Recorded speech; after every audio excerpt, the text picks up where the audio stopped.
কৃষি জগতে ব্যাপক আলোড়ন সৃষ্টি করেছে বাঁধাকপির মতো দেখতে নতুন জাতের পেঁয়াজ।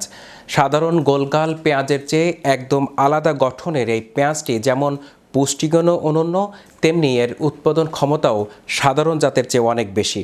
তাই কৃষকদের কাছে এটি এখন বিস্ময় পেঁয়াজ হিসাবে পরিচিতি পাচ্ছে। বিস্তারিত থাকছে ডেস্ক রিপোর্টে।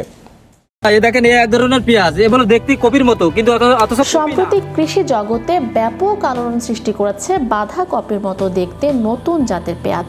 সাধারণ গোলগাল পেঁয়াজের চেয়ে একদম আলাদা গঠনের এই পেঁয়াজটি যেমন পুষ্টিগুণে অনন্য, তেমনি এর উৎপাদন ক্ষমতাও সাধারণ জাতের চেয়ে অনেক বেশি। তাই কৃষকদের কাছে এটি এখন বিস্ময় পেঁয়াজ হিসেবে পরিচিতি পাচ্ছে। এর প্রধান বৈশিষ্ট্যগুলো হলো এটি প্রচলিত পেঁয়াজের মতো গোল নয়, বরং লম্বাটে এবং ওপরের দিকে স্তরে স্তরে সাজানো থাকে, যা দেখতে ছোট কোনো বাঁধাকপির মতো মনে হয়। সাধারণ একটি দেশি পেঁয়াজের ওজন যেখানে 30 থেকে 50 গ্রাম হয়, এই জাতের একটি পেঁয়াজ 150 থেকে 300 গ্রাম পর্যন্ত হতে পারে। এর ওপরের আবরণ কিছুটা লালচে বেগুনি বা তামাটে রঙের হয়ে থাকে। এর ভেতরের অংশ অত্যন্ত রসালো এবং পুরু। প্রথাগত পেঁয়াজ চাষের তুলনায় এই কপির মতো দেখতে পেঁয়াজ চাষে কৃষকরা বেশ কিছু বাড়তি সুবিধা পাচ্ছেন। সাধারণ পেঁয়াজের তুলনায় এই জাতের ফলন বিঘা প্রতি প্রায় 1.5 থেকে 2 গুণ বেশি।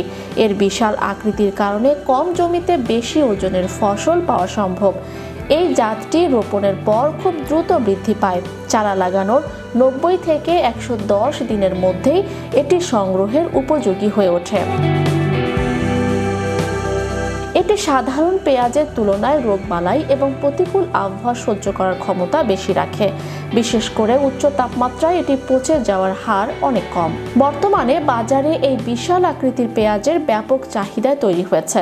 বিশেষ করে বড় বড় হোটেল ও রেস্তোরাঁগুলোতে সালাদ এবং সস তৈরির জন্য ব্যবসায়ীরা এই পেঁয়াজ বেশি পছন্দ করছেন। কৃষি বিশেষজ্ঞরা মনে করছেন, যদি বাণিজ্যিকভাবে এই কপির মতো পেঁয়াজের চাষ সারা দেশে ছড়িয়ে দেওয়া যায়, তবে দেশের পেঁয়াজের ঘাটতি পূরণ করে বিদেশেও রপ্তানি করা সম্ভব হবে। পরিবর্তনশীল জলবায়ু এবং ক্রমবর্ধমান জনসংখ্যার খাদ্য চাহিদা মেটাতে এলসা মাস বা এই কপি আকৃতির পেঁয়াজ এক নতুন আশার আলো। এর চাষাবাদ সম্প্রসারণ করা গেলে কৃষকের আয় বাড়ার পাশাপাশি জাতীয় অর্থনীতিতেও ইতিবাচক প্রভাব পড়বে। আধুনিক কৃষি মানেই এমন উদ্ভাবন যা একই সাথে সহজলভ্য এবং অধিক উৎপাদনশীল। Magic Bangla TV news desk.